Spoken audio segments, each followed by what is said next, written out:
Chapter 1 Concentration, its spiritual uses. Atha Yoganushasanam 1. Now concentration is explained. Yogaschit Vritti Nirodha. 2. Yoga is restraining the mind stuff, chitta, from taking various forms, vrittis. A good deal of explanation is necessary here. We have to understand what chitta is and what the vrittis are. I have eyes. Eyes do not see. Take away the brain center which is in the head, the eyes will still be there, the retinae complete, as also the pictures of objects on them, and yet the eyes will not see. So the eyes are only a secondary instrument, not the organ of vision. The organ of vision is in a nerve center of the brain. The two eyes will not be sufficient. Sometimes a man is asleep with his eyes open. The light is there and the picture is there, but a third thing is necessary. The mind must be joined to the organ. The eye is the external instrument. We need also the brain center and the agency of the mind. Carriages roll down a street and you do not hear them. Why? Because your mind has not attached itself to the organ of hearing.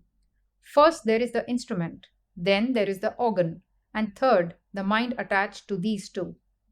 The mind takes the impression farther in and presents it to the determinative faculty, buddhi, which reacts. Along with this reaction flashes the idea of egoism. Then this mixture of action and reaction is presented to the Purusha, the real soul, who perceives an object in this mixture. The organs, indriyas, together with the mind, manas, the determinative faculty, buddhi, and egoism, ahamkara, form the group called the antahakarana, the internal instrument. They are but various processes in the mind stuff called chitta. The waves of thought in the chitta are called vrittis, literally whirlpool. What is thought?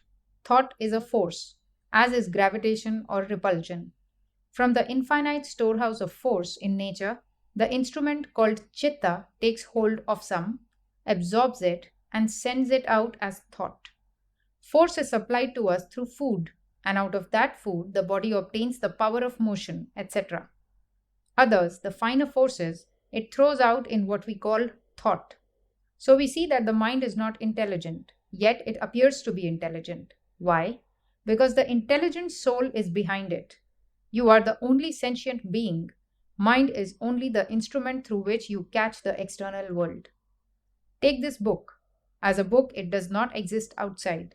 What exists outside is unknown and unknowable. The unknowable furnishes the suggestion that gives a blow to the mind, and the mind gives out the reaction in the form of a book. In the same manner as when a stone is thrown into the water is thrown against it in the form of waves. The real universe is the occasion of the reaction of the mind.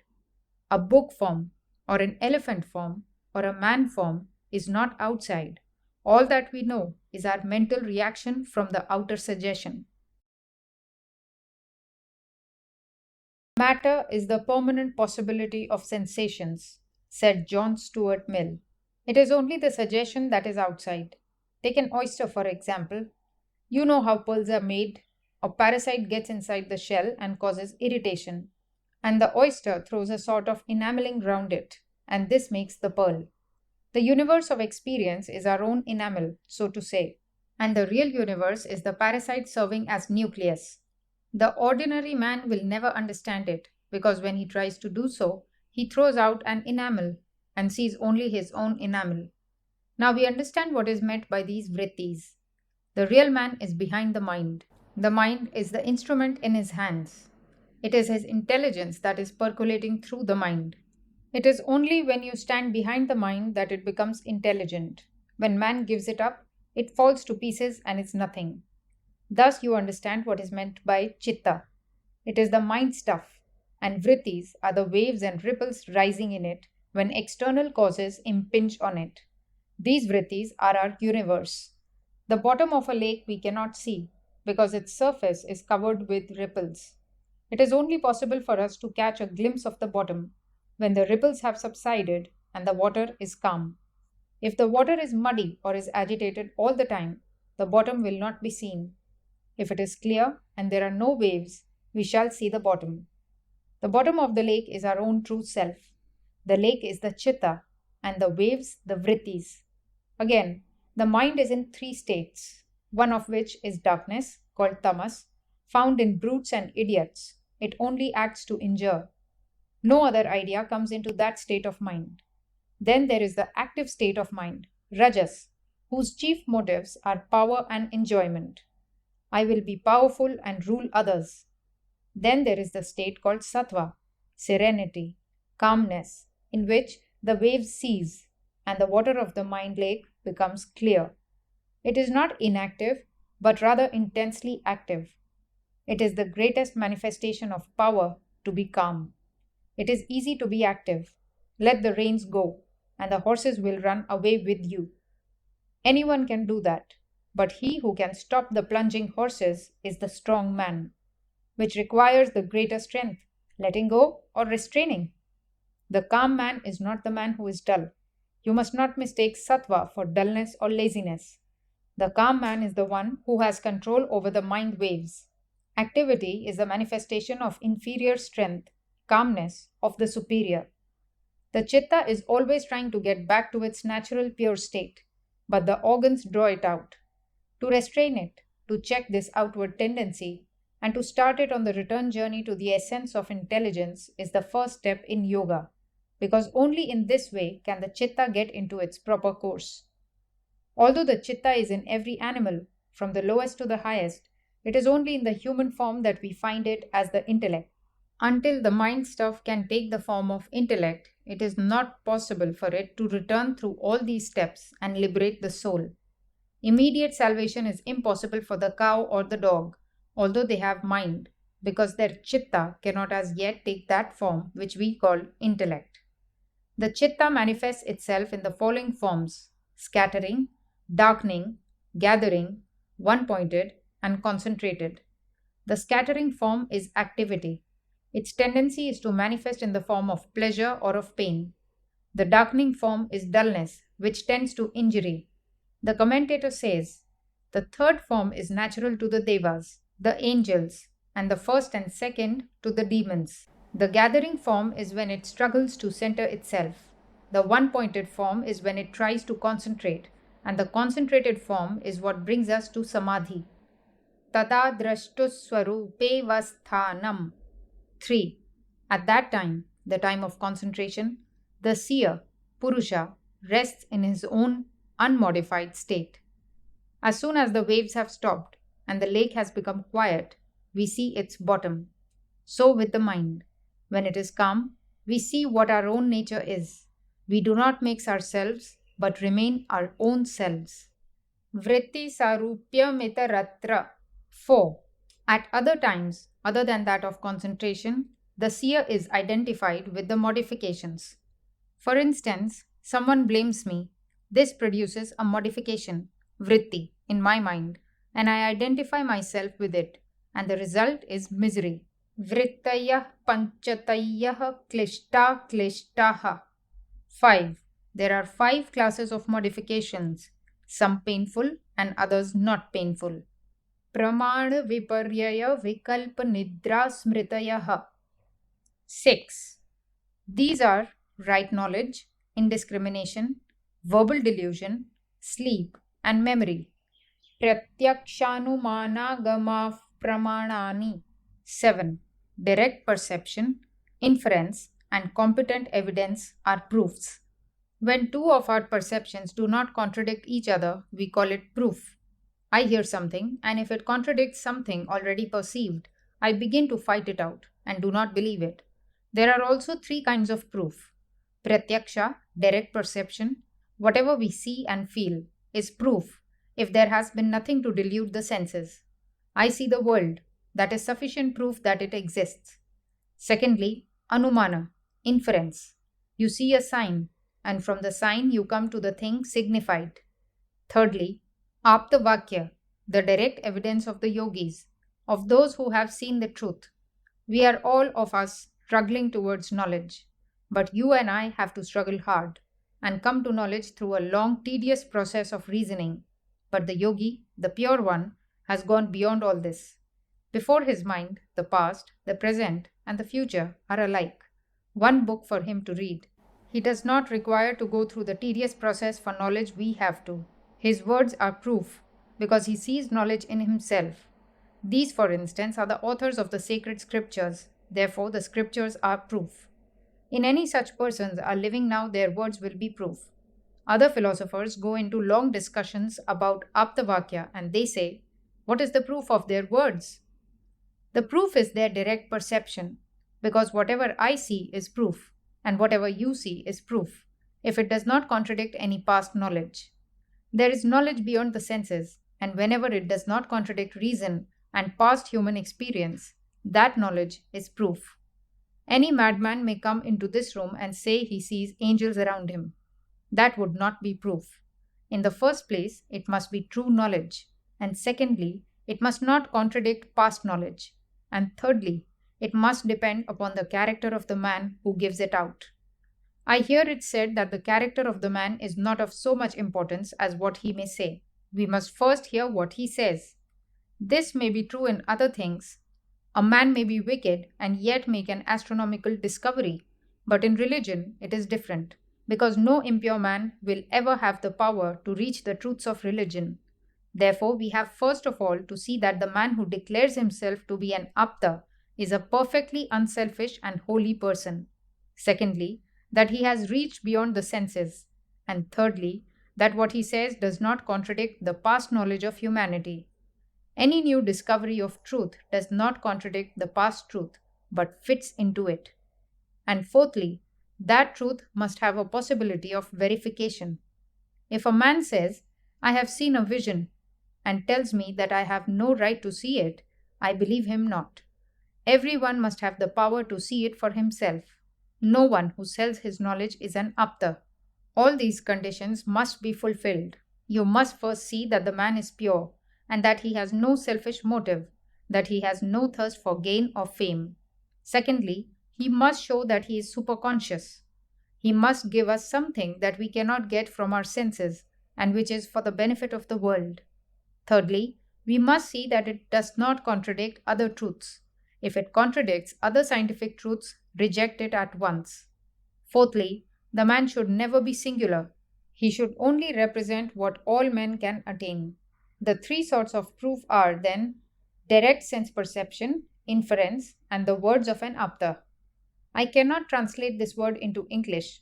It is not the word inspired, because inspiration is believed to come from outside, while this knowledge comes from the man himself. The literal meaning is attained.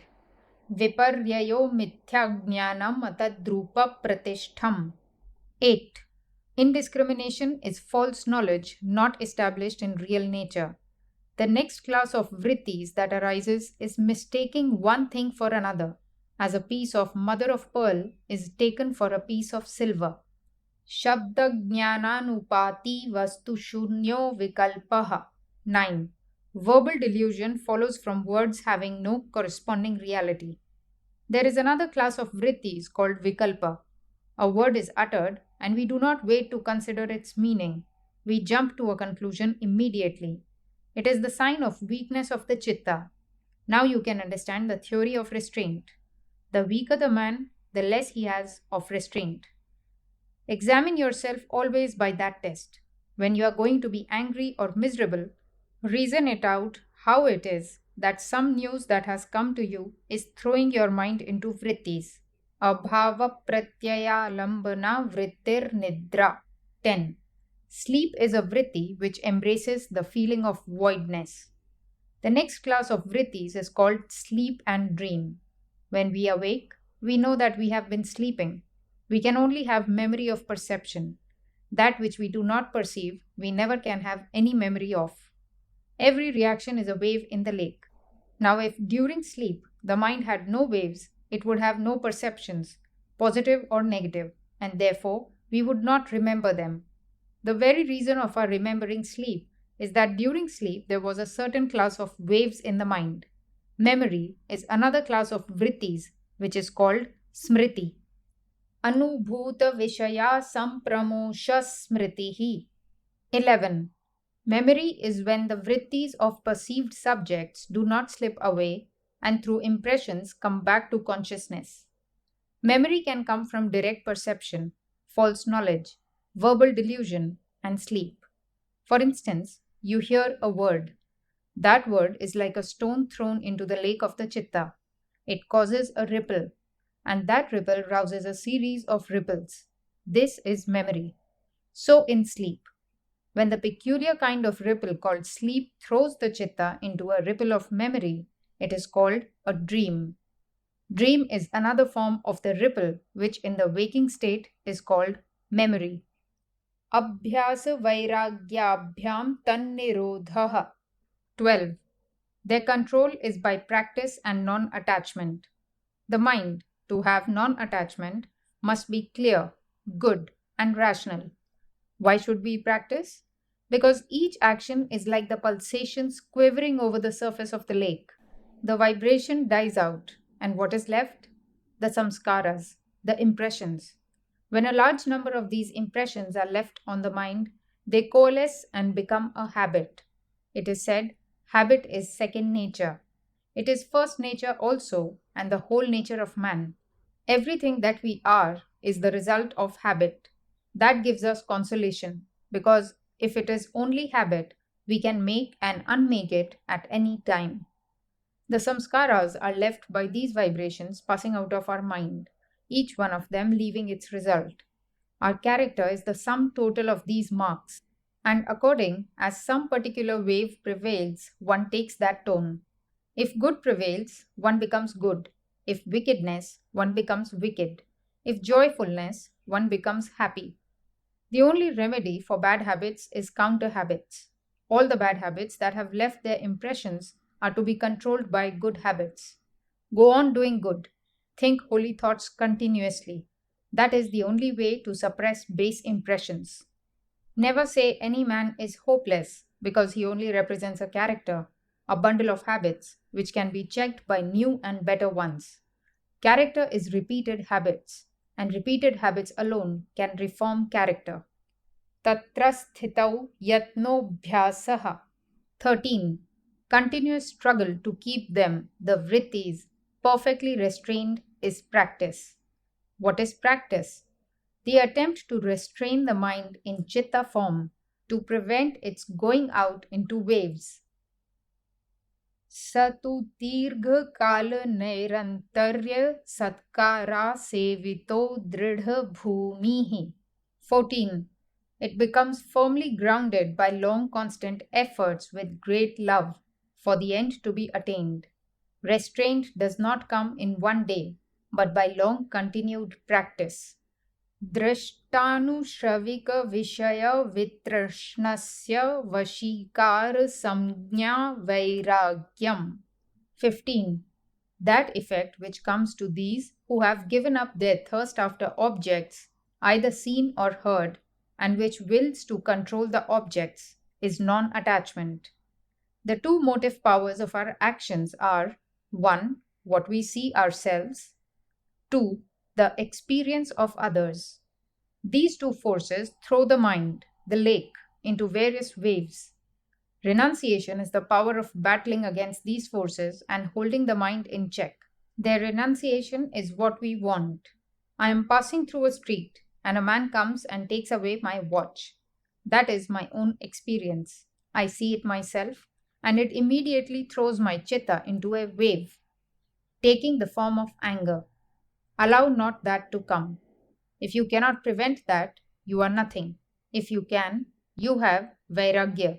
Again, the experience of the worldly minded teaches us that sense enjoyments are the highest ideal. These are tremendous temptations. To deny them and not allow the mind to come to a wave form with regard to them is renunciation. To control the twofold motive powers arising from my own experience and from the experience of others, and thus prevent the chitta from being governed by them, is vairagya. These should be controlled by me and not I by them. This sort of mental strength is called renunciation. Vairagya is the only way to freedom. Tatparam purusha khyater guna vaitrashnyam. 16.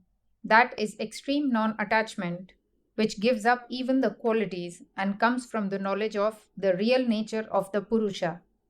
It is the highest manifestation of the power of Vairagya when it takes away even our attraction towards the qualities. We have first to understand what the Purusha, the self, is and what the qualities are. According to yoga philosophy, the whole of nature consists of three qualities or forces. One is called tamas, another rajas, and the third sattva.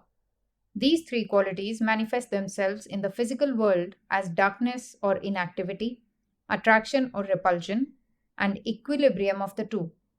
Everything that is in nature, all manifestations, are combinations and recombinations of these three forces.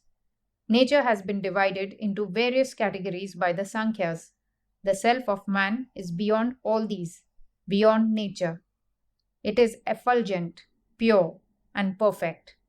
Whatever of intelligence we see in nature is but the reflection of this self upon nature. Nature itself is insentient. You must remember that the word nature also includes the mind. Mind is in nature. Thought is in nature. From thought down to the grossest form of matter, everything is in nature, the manifestation of nature. This nature has covered the self of man, and when nature takes away the covering, the self appears in its own glory. The non attachment, as described in Aphorism 15, as being control of objects or nature, is the greatest help towards manifesting the self. The next aphorism defines samadhi, perfect concentration, which is the goal of the yogi. Vitarka vicharananda smita rupanugamat sampragnataha. 17. The concentration called right knowledge is that which is followed by reasoning, discrimination, bliss, unqualified egoism. Samadhi is divided into two varieties. One is called the sampragnata and the other is called asampragnata.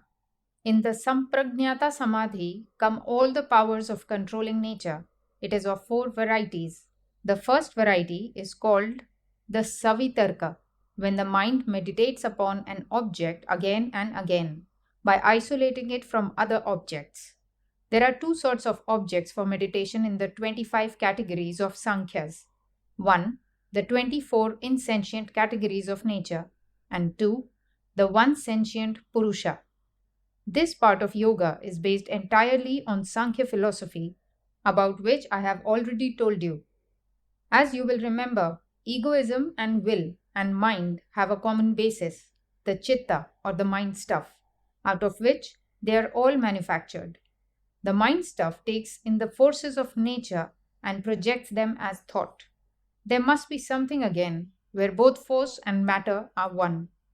This is called avyakta, the unmanifested state of nature before creation, and to which, after the end of a cycle, the whole of nature returns, to come out again after another period.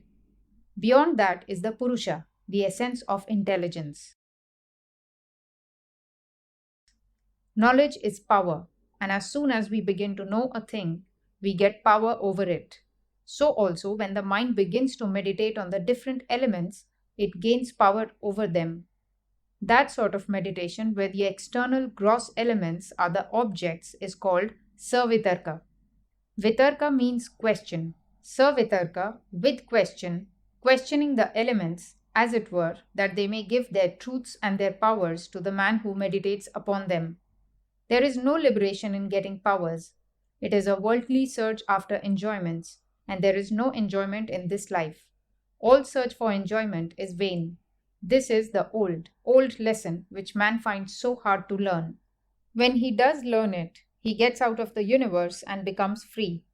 The possession of what are called occult powers is only intensifying the world, and in the end, intensifying suffering. Though, as a scientist, Patanjali is bound to point out the possibilities of this science, he never misses an opportunity to warn us against these powers. Again, in the very same meditation, when one struggles to take the elements out of time and space and think of them as they are, it is called nirvitarka, without question. When the meditation goes a step higher and takes the tanmatras as its object and thinks of them as in time and space, it is called savichara, with discrimination. And when in the same meditation one eliminates time and space and thinks of the fine elements as they are, it is called nirvichara, without discrimination. The next step is when the elements are given up, both gross and fine, and the object of meditation is the interior organ, the thinking organ. When the thinking organ is thought of as bereft of the qualities of activity and dullness, it is then called sananda, the blissful samadhi. When the mind itself is the object of meditation, when meditation becomes very ripe and concentrated, when all ideas of the gross and fine materials are given up, when the sattva state only of the ego remains, but differentiated from all other objects, it is called sasmita samadhi. The man who has attained to this has attained to what is called in the Vedas bereft of body. He can think of himself as without his gross body, but he will have to think of himself as with a fine body. Those that in this state get merged in nature without attaining the goal are called prakriti layas, but those who do not stop even there reach the goal, which is freedom. Virama pratyayabhyasa purva samskar sheshonyaha. 18. There is another samadhi which is attained by the constant practice of cessation of all mental activity, in which the chitta retains only the unmanifested impressions. This is the perfect superconscious asampragnata samadhi, the state which gives us freedom. The first state does not give us freedom, does not liberate the soul. A man may attain to all powers and yet fall again.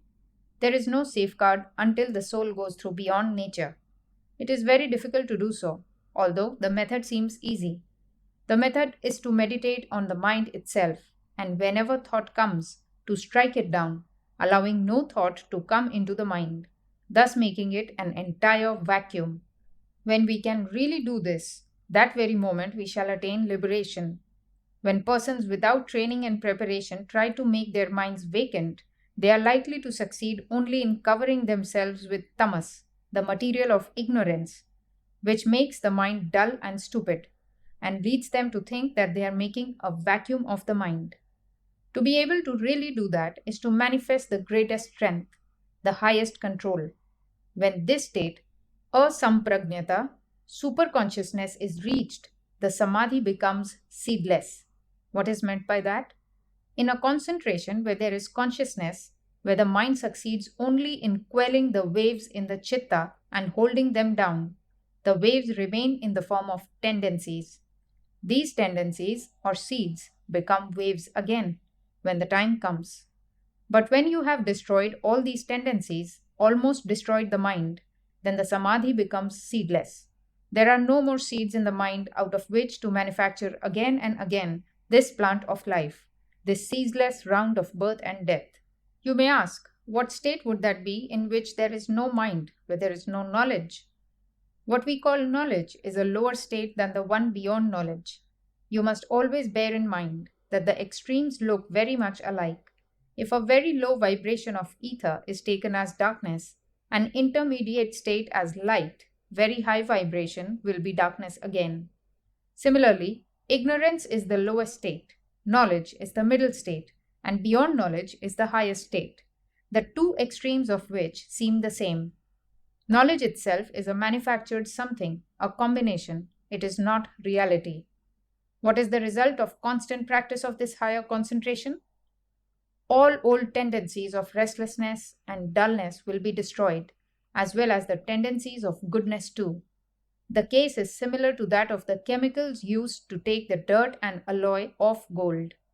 When the ore is smelted down, the dross is burnt along with the chemicals. So this constant controlling power will stop the previous bad tendencies and eventually the good ones also. Those good and evil tendencies will suppress each other, leaving alone the soul in its own splendor, untrammeled by either good or bad, the omnipresent, omnipotent, and omniscient. Then the man will know that he had neither birth nor death, nor need for heaven or earth. He will know that he neither came nor went. It was nature which was moving, and that movement was reflected upon the soul. The form of the light reflected by the glass upon the wall moves, and the wall foolishly thinks it is moving. So, with all of us, it is the chitta constantly moving, making itself into various forms, and we think that we are these various forms. All these delusions will vanish when that free soul will command, not pray or beg, but command. Then whatever it desires will be immediately fulfilled. Whatever it wants, it will be able to do. According to the Sankhya philosophy, there is no God. It says that there can be no God of this universe, because if there were one, he must be a soul, and a soul must be either bound or free. How can the soul that is bound by nature or controlled by nature create? It is itself a slave. On the other hand, why should the soul that is free create and manipulate all these things? It has no desires, so it cannot have any need to create. Secondly, it says the theory of God is an unnecessary one. Nature explains all. What is the use of any God? But Kapila teaches that there are many souls who, though nearly attaining perfection, fall short because they cannot perfectly renounce all powers. Their minds for a time merge in nature to re emerge as its masters. Such gods there are. We shall all become such gods, and according to the Sankhya's, the God spoken of in the Vedas really means one of these free souls. Beyond them, there is not an eternally free and blessed creator of the universe. On the other hand, the yogis say, not so. There is a God. There is one soul separate from all other souls, and he is the eternal master of all creation, the ever free, the teacher of all teachers. The yogis admit that those whom the Sankhya's call the merged in nature also exist. They are yogis who have fallen short of perfection and, though for a time debarred from attaining the goal, remain as rulers of parts of the universe. Bhava pratyayo videha prakriti layanam. 19. This samadhi, when not followed by extreme non attachment, becomes the cause of the remanifestation of the gods and of those that become merged in nature. The gods in the Indian systems of philosophy represent certain high offices which are filled successively by various souls, but none of them is perfect. Shraddha Virya Smriti Samadhi Prajna Purvaka Itaresham. 20. To others, this samadhi comes through faith, energy, memory, concentration, and discrimination of the real. These are they who do not want the position of gods or even that of rulers of cycles. They attain to liberation. Tivra Samveganam Asannaha. 21. Success is speedy for the extremely energetic. Mridu Madhyadhimatratvat Tatopi Visheshaha. 22. The success of yogis differs according as the means they adopt are mild, medium, or intense. Ishvara Pranidhanadva. 23. Or by devotion to Ishvara. Klesha karma vipakashayairaparamrashtaf purusha vishesha Ishvaraha. 24. Ishvara, the supreme ruler, is a special Purusha, untouched by misery, actions, their results, and desires. We must again remember that the Patanjali Yoga philosophy is based upon the Sankhya philosophy. Only in the latter there is no place for God, while with the yogis, God has a place. The yogis, however, do not mention many ideas about God, such as creating. God as the creator of the universe is not meant by the Ishvara of the yogis. According to the Vedas, Ishvara is the creator of the universe because it is harmonious. It must be the manifestation of one will. The yogis want to establish a God, but they arrive at him in a peculiar fashion of their own. They say, Tatra Niratishayam Sarvagnya Bijam. 25. In him becomes infinite that all-knowingness, which in others is only a germ. The mind must always travel between two extremes. You can think of limited space, but that very idea gives you also unlimited space. Close your eyes and think of a little space. At the same time that you perceive the little circle, you have a circle round it, of unlimited dimensions. It is the same with time. Try to think of a second you will have with the same act of perception to think of time which is unlimited. So with knowledge. Knowledge is only a germ in man, but you will have to think of infinite knowledge around it so that the very constitution of our mind shows us that there is unlimited knowledge, and the yogis call that unlimited knowledge God. Sapurveshamapi guruhu kalenana vachedat. 26. He is the teacher of even the ancient teachers, being not limited by time. It is true that all knowledge is within ourselves, but this has to be called forth by another knowledge. Although the capacity to know is inside us, it must be called out, and that calling out of knowledge can only be done, a yogi maintains, through another knowledge. Dead, insentient matter never calls out knowledge. It is the action of knowledge that brings out knowledge. Knowing beings must be with us to call forth what is in us, so these teachers were always necessary. The world was never without them, and no knowledge can come without them. God is the teacher of all teachers, because these teachers, however great they may have been, gods or angels, were all bound and limited by time, while God is not. There are two peculiar deductions of the yogis. The first is that in thinking of the limited, the mind must think of the unlimited, and that if one part of that perception is true, so also must the other be, for the reason that their value as perceptions of the mind is equal. The very fact that man has a little knowledge shows that God has unlimited knowledge. If I am to take one, why not the other? Reason forces me to take both or reject both.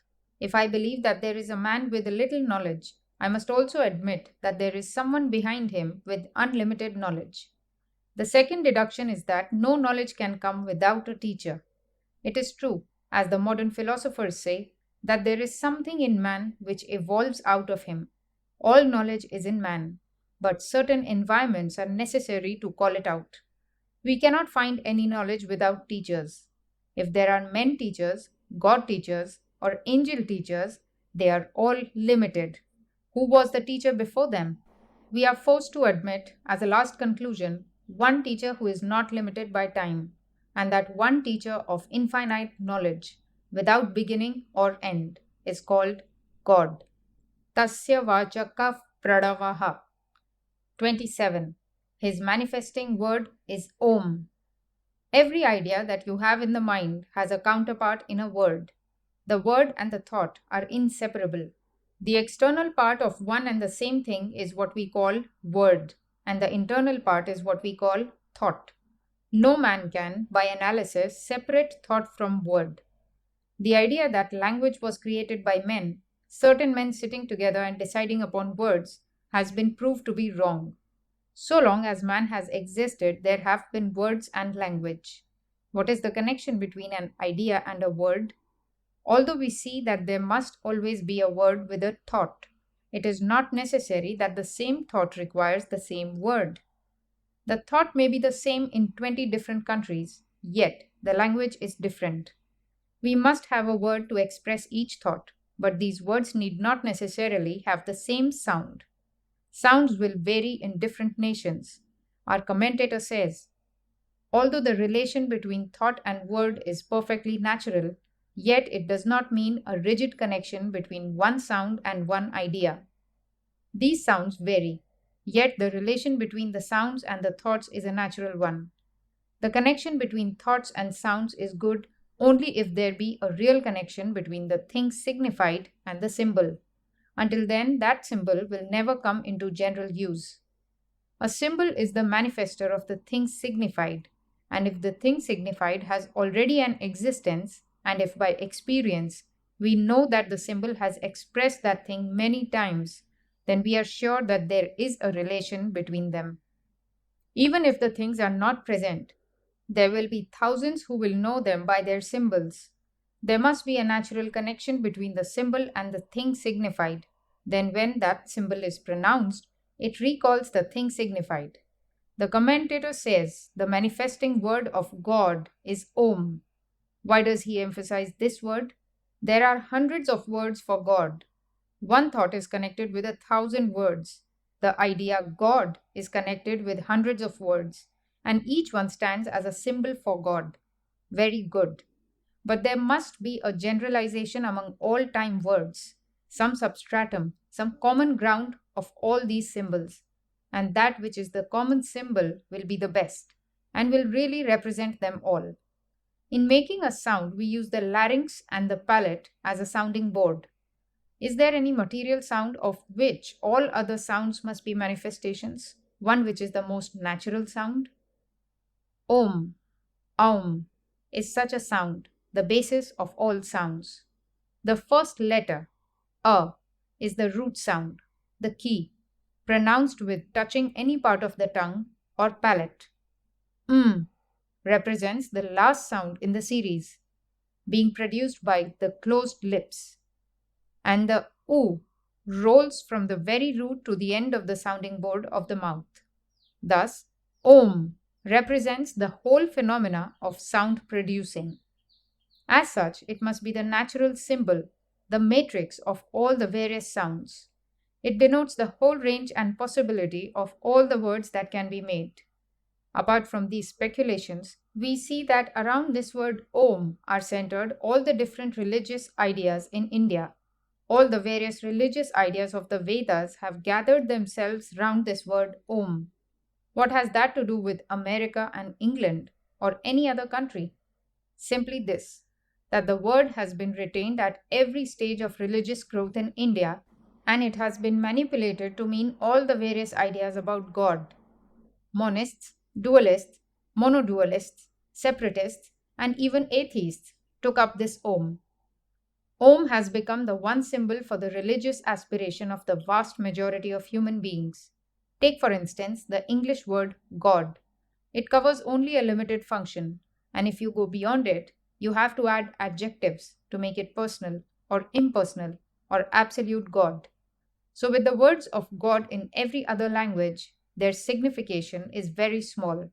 This word Om, however, has around it all the various significances. As such, it should be accepted by everyone. Tajapasta Dartha Bhavanam. 28. The repetition of this Om and meditating on its meaning is the way. Why should there be repetition? We have not forgotten the theory of samskaras, that the sum total of impressions lives in the mind. They become more and more latent but remain there, and as soon as they get the right stimulus, they come out. Molecular vibration never ceases. When this universe is destroyed, all the massive vibrations disappear. The sun, moon, stars, and earth melt down, but the vibrations remain in the atoms. Each atom performs the same function as the big worlds do. So even when the vibrations of the chitta subside, its molecular vibrations go on, and when they get the impulse, come out again. We can now understand what is meant by repetition. It is the greatest stimulus that can be given to the spiritual samskaras. One moment of company with the holy makes a ship to cross this ocean of life. Such is the power of association.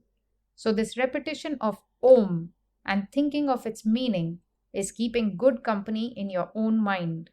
Study and then meditate on what you have studied. Thus, light will come to you. The self will become manifest. But one must think of Om and of its meaning too. Avoid evil company because the scars of old wounds are in you, and evil company is just the thing that is necessary to call them out.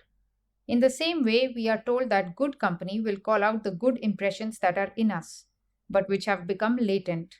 There is nothing holier in the world than to keep good company, because the good impressions will then tend to come to the surface.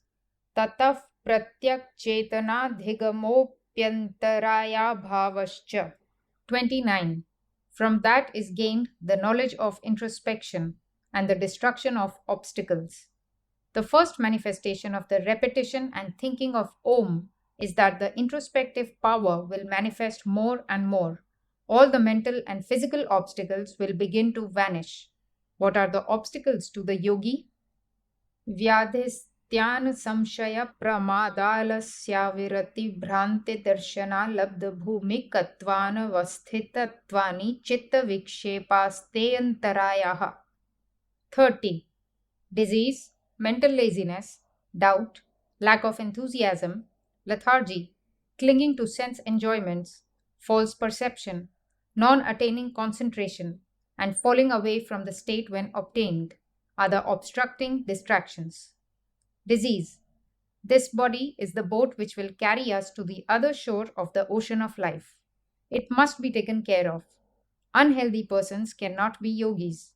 Mental laziness makes us lose all lively interest in the subject, without which there will neither be the will nor the energy to practice. Doubts will arise in the mind about the truth of the science, however strong one's intellectual conviction may be, until certain peculiar psychic experiences come, as hearing or seeing at a distance, etc. These glimpses strengthen the mind and make the student persevere. Falling away when obtained. Some days or weeks when you are practicing, the mind will be calm and easily concentrated, and you will find yourself progressing fast. All of a sudden, the progress will stop one day, and you will find yourself, as it were, stranded. Persevere. All progress proceeds by such rise and fall. Dukha dormanasyang me jayatva shvasa prashvasa vikshepa sahabhuvaha. 31. Grief, mental distress, tremor of the body, irregular breathing accompany non retention of concentration. Concentration will bring perfect repose to mind and body every time it is practiced. When the practice has been misdirected or not enough controlled, these disturbances come. Repetition of Om and self surrender to the Lord will strengthen the mind and bring fresh energy. The nervous shakings will come to almost everyone. Do not mind them at all, but keep on practicing. Practice will cure them and make the seat firm. Tat pratishedharthameka tattvabhyasah. 32. To remedy this, the practice of one subject should be made. Making the mind take the form of one object for some time will destroy these obstacles. This is general advice. In the following aphorisms, it will be expanded and particularized. As one practice cannot suit everyone, various methods will be advanced, and everyone by actual experience will find out that which helps him most. Maitri Karuna Muditopekshanam Sukha Dukha Punya Punya Vishayanam Bhavanataschitta Prasadanam. 33. Friendship, mercy, gladness, and indifference being thought of in regard to subjects, happy, unhappy, good, and evil respectively, pacify the chitta. We must have these four sorts of ideas. We must have friendship for all.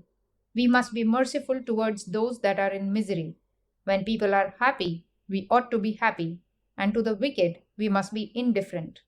So with all subjects that come before us. If the subject is a good one, we shall feel friendly towards it.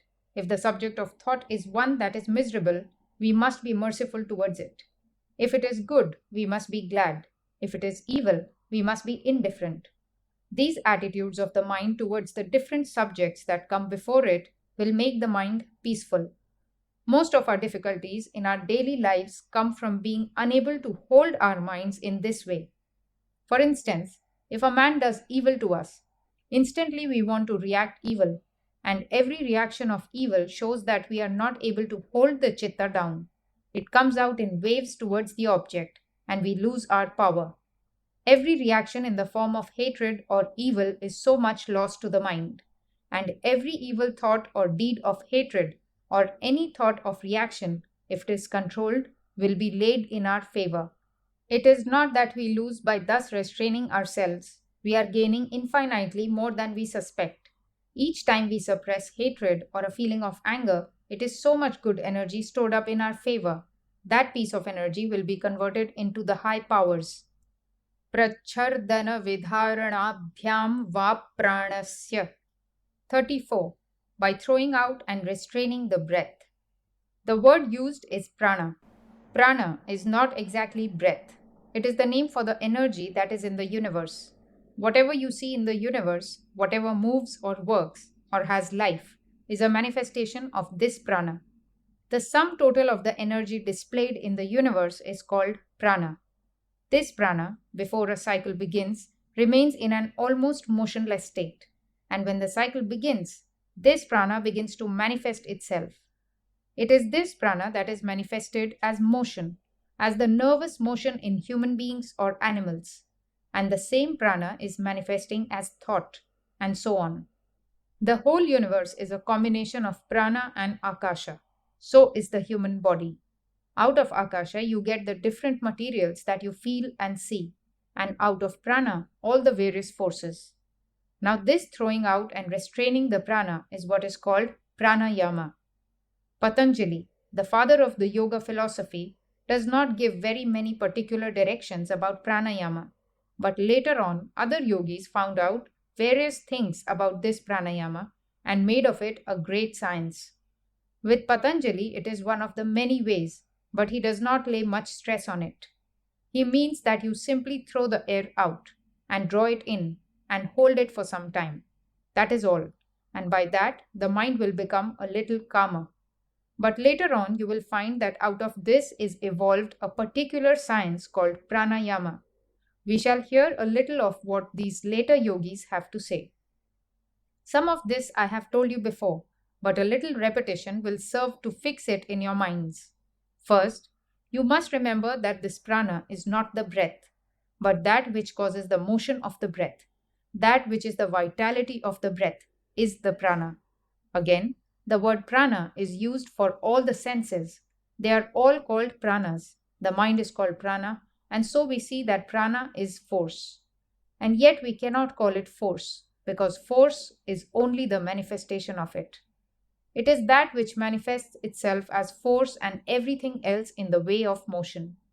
The chitta, the mind stuff, is the engine which draws in the prana from the surroundings and manufactures out of prana the various vital forces, those that keep the body in preservation, and thought, will, and all other powers.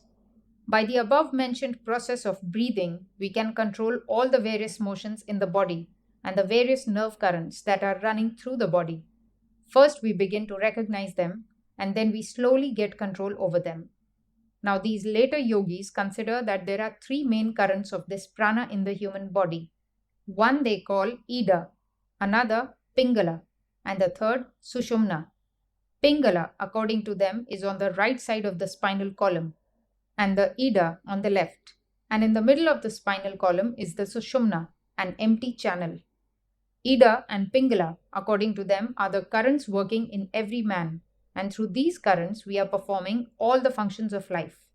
Sushumna is present in all as a possibility, but it works only in the yogi. You must remember that yoga changes the body. As you go on practicing, your body changes. It is not the same body that you had before the practice. That is very rational and can be explained because every new thought that we have must make, as it were, a new channel through the brain, and that explains the tremendous conservatism of human nature. Human nature likes to run through the ruts that are already there because it is easy. If we think, just for example's sake, that the mind is like a needle and the brain substance a soft lump before it, then each thought that we have makes a street, as it were, in the brain, and this street would close up but for the grey matter which comes and makes a lining to keep it separate. If there were no grey matter, there would be no memory, because memory means going over these old streets, retracing a thought as it were.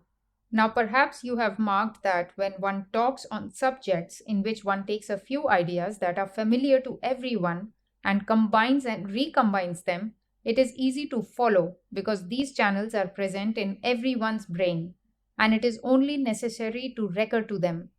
But whenever a new subject comes, new channels have to be made, so it is not understood readily. And that is why the brain, it is the brain and not the people themselves, refuses unconsciously to be acted upon by new ideas. It resists. The prana is trying to make new channels and the brain will not allow it. This is the secret of conservatism. The fewer channels there have been in the brain and the less the needle of the prana has made these passages, the more conservative will be the brain, the more it will struggle against new thoughts. The more thoughtful the man, the more complicated will be the streets in his brain, and the more easily he will take to new ideas and understand them. So, with every fresh idea, we make a new impression in the brain, cut new channels through the brain stuff, and that is why we find that in the practice of yoga, it being an entirely new set of thoughts and motives, there is so much physical resistance at first. That is why we find that the part of religion which deals with the world side of nature is so widely accepted, while the other part, the philosophy or the psychology, which clears with the inner nature of man, is so frequently neglected. We must remember the definition of this world of ours. It is only the infinite existence projected into the plane of consciousness. A little of the infinite is projected into consciousness, and that we call our world. So there is an infinite beyond, and religion has to deal with both, with the little lump we call our world and with the infinite beyond. Any religion which deals with one only of these two will be defective. It must deal with both. The part of religion which deals with the part of the infinite which has come into the plane of consciousness got itself caught, as it were, in the plane of consciousness, in the cage of time, space, and causation, is quite familiar to us, because we are in that already, and ideas about this world have been with us almost from time immemorial. The part of religion which deals with the infinite beyond comes entirely new to us, and getting ideas about it produces new channels in the brain, disturbing the whole system. And that is why you find in the practice of yoga, ordinary people are at first turned out of their grooves. In order to lessen these disturbances as much as possible, all these methods are devised by Patanjali that we may practice any one of them best suited to us. Vati va pravrittirutpanna manasasthitini bandhini. 35. Those forms of concentration that bring extraordinary sense perceptions cause perseverance of the mind. This naturally comes with dharana, concentration. The yogis say, if the mind becomes concentrated on the tip of the nose, one begins to smell, after a few days, wonderful perfumes. If it becomes concentrated at the root of the tongue, one begins to hear sounds. If on the tip of the tongue, one begins to taste wonderful flavors. If on the middle of the tongue, one feels as if one were coming in contact with something. If one concentrates one's mind on the palate, one begins to see peculiar things. If a man whose mind is disturbed wants to take up some of these practices of yoga, yet doubts the truth of them, he will have his doubts set at rest when, after a little practice, these things come to him, and he will persevere. Vishoka va jyotishmati. 36. Or by the meditation on the effulgent light which is beyond all sorrow. This is another sort of concentration. Think of the lotus of the heart with petals downwards and running through it the sushumna. Take in the breath, and while throwing the breath out, imagine that the lotus is turned with the petals upwards, and inside that lotus is an effulgent light. Meditate on that. Vitaraga vishayam va chittam. 37. Or by meditation on the heart that has given up all attachment to sense objects. Take some holy person, some great person whom you revere, some saint whom you know to be perfectly non-attached, and think of his heart. That heart has become non-attached, and meditate on that heart. It will calm the mind. If you cannot do that, there is the next way. Swapna nidra jnana lambanam va. 38. Or by meditating on the knowledge that comes in sleep. Sometimes a man dreams that he has seen angels coming to him and talking to him, that he is in an ecstatic condition, that he has heard music floating through the air.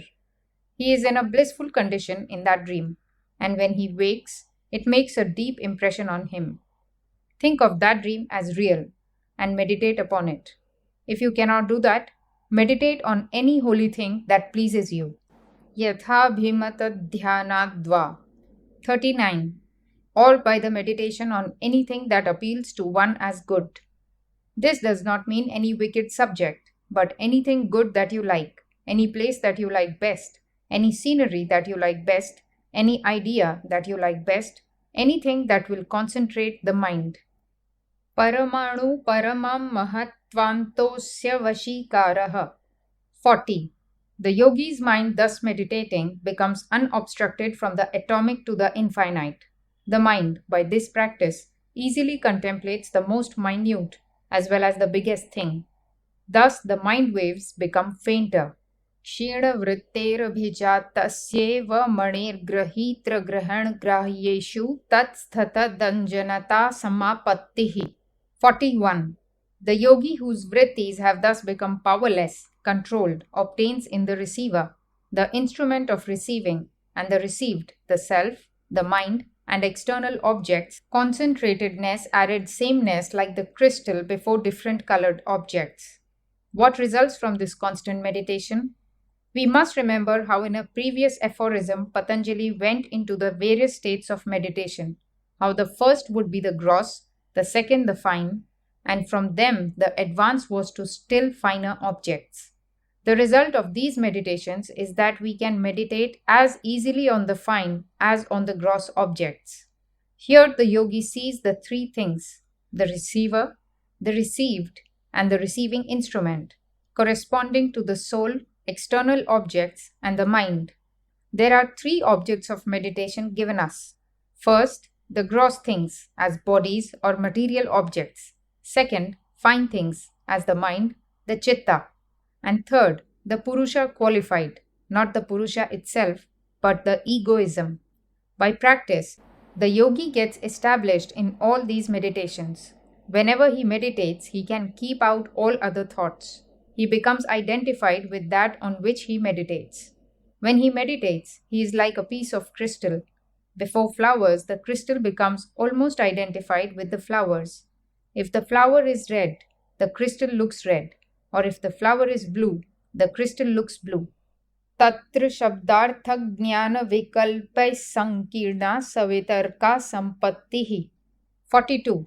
Sound, meaning, and resulting knowledge being mixed up is called samadhi with question. Sound here means vibration, meaning the nerve currents which conduct it, and knowledge, reaction. All the various meditations we have had so far, Patanjali calls savitarka, meditation with question. Later on, he gives us higher and higher dhyanas. In these that are called with question, we keep the duality of subject and object, which results from the mixture of word, meaning, and knowledge. There is first the external vibration, the word. This, carried inwards by the sense currents, is the meaning.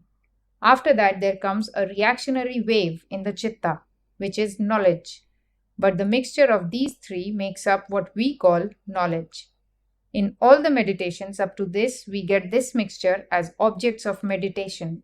The next samadhi is higher. Smriti parishuddhau swarupa shunye vardha matra nirbhasa nirvitarka. 43. The samadhi called without question comes when the memory is purified or devoid of qualities, expressing only the meaning of the meditated object. It is by the practice of meditation of these three that we come to the state where these three do not mix. We can get rid of them. We will first try to understand what these three are. Here is the chitta. You will always remember the simile of the mind stuff to a lake, and the vibration, the word, the sound, like a pulsation coming over it. You have that calm lake in you, and I pronounce a word, cow. As soon as it enters through your ears, there is a wave produced in your chitta along with it. So that wave represents the idea of the cow, the form or the meaning as we call it. The apparent cow that you know is really the wave in the mind stuff that comes as a reaction to the internal and external sound vibrations. With the sound, the wave dies away. It can never exist without a word. You may ask how it is when we only think of the cow and do not hear a sound. You make that sound yourself. You are saying cow faintly in your mind, and with that comes a wave. There cannot be any wave without this impulse of sound. And when it is not from outside, it is from inside. And when the sound dies, the wave dies. What remains? The result of the reaction. And that is knowledge.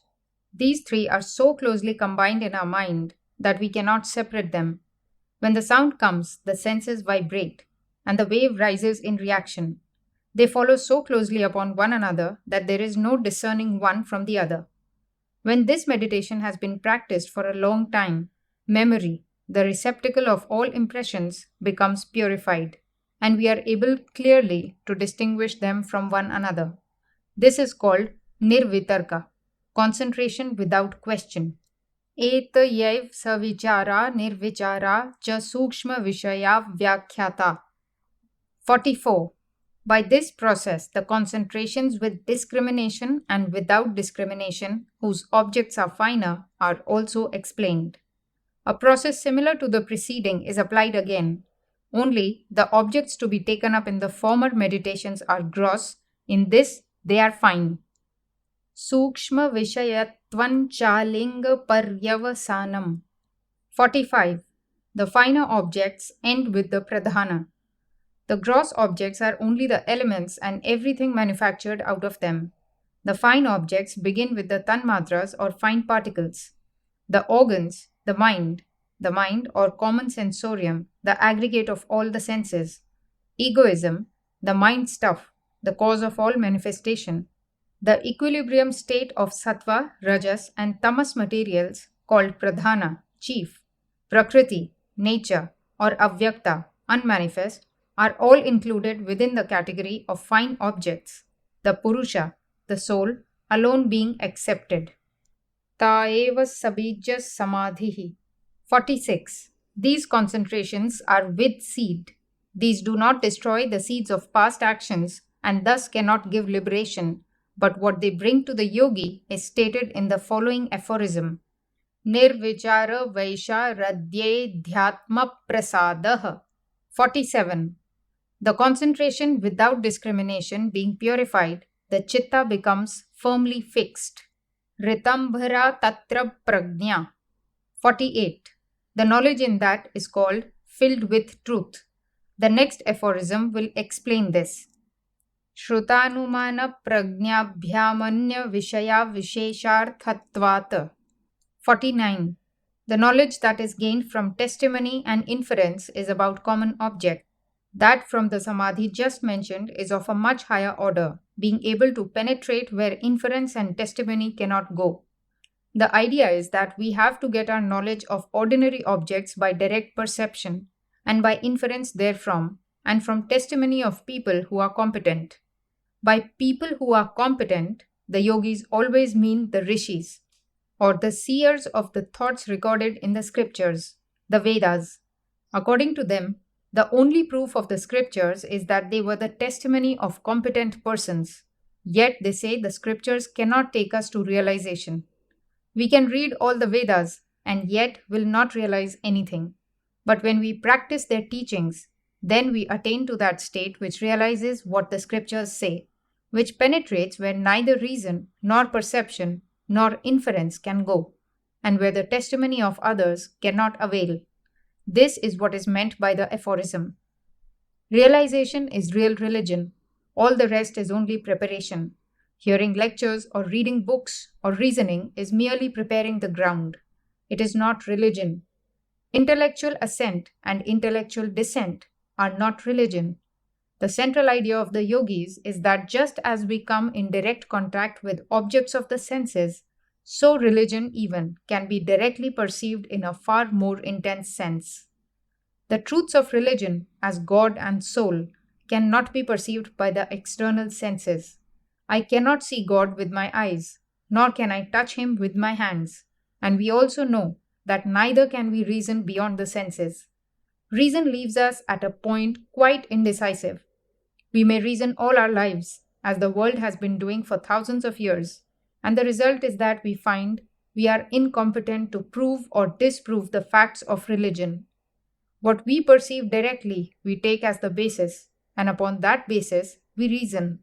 So it is obvious that reason has to run within these bounds of perception. It can never go beyond. The whole scope of realization, therefore, is beyond sense perception. The yogis say that man can go beyond his direct sense perception and beyond his reason also. Man has in him the faculty, the power of transcending his intellect even, a power which is in every being, every creature. By the practice of yoga, that power is aroused, and then man transcends the ordinary limits of reason and directly perceives things which are beyond all reason. Tajjas samskaronya samskara pratibandhi. 50. The resulting impression from this samadhi obstructs all other impressions. We have seen in the foregoing aphorism that the only way of attaining to that superconsciousness is by concentration, and we have also seen that what hinder the mind from concentration are the past samskaras, impressions. All of you have observed that when you are trying to concentrate your mind, your thoughts wander. When you are trying to think of God, that is the very time these samskaras appear. At other times, they are not so active, but when you want them not, they are sure to be there, trying their best to crowd in your mind. Why should that be so? Why should they be much more potent at the time of concentration? It is because you are repressing them, and they react with all their force. At other times, they do not react. How countless these old past impressions must be, all lodged somewhere in the chitta, ready, waiting like tigers to jump up. These have to be suppressed that the one idea which we want may arise, to the exclusion of the others. Instead, they are all struggling to come up at the same time. These are the various powers of the samskaras in hindering concentration of the mind. So, this samadhi, which has just been given, is the best to be practiced on account of its power of suppressing the samskaras. The samskara which will be raised by this sort of concentration will be so powerful that it will hinder the action of the others and hold them in check. Tasyapi nirodhe sarva nirodhan nirbija samadhihi. 51. By the restraint of even this impression, which obstructs all other impressions, all being restrained, comes the seedless samadhi. You remember that our goal is to perceive the soul itself. We cannot perceive the soul because it has got mingled up with nature, with the mind, with the body. The ignorant man thinks his body is the soul. The learned man thinks his mind is the soul. But both of them are mistaken. What makes the soul get mingled up with all this? Different waves in the chitta rise and cover the soul. We only see a little reflection of the soul through these waves. So if the wave is one of anger, we see the soul as angry. I am angry, one says. If it is one of love, we see ourselves reflected in that wave and say we are loving. If that wave is one of weakness and the soul is reflected in it, we think we are weak. These various ideas come from these impressions, these samskaras covering the soul. The real nature of the soul is not perceived as long as there is one single wave in the lake of the chitta. This real nature will never be perceived until all the waves have subsided. So first, Patanjali teaches us the meaning of these waves. Secondly, the best way to repress them. And thirdly, how to make one wave so strong as to suppress all other waves. Fire eating fire, as it were. When only one remains, it will be easy to suppress that also. And when that is gone, this samadhi or concentration is called seedless. It leaves nothing, and the soul is manifested just as it is, in its own glory. Then alone we know that the soul is not a compound. It is the only eternal simple in the universe. And as such, it cannot be born, it cannot die. It is immortal, indestructible, the ever-living essence of intelligence.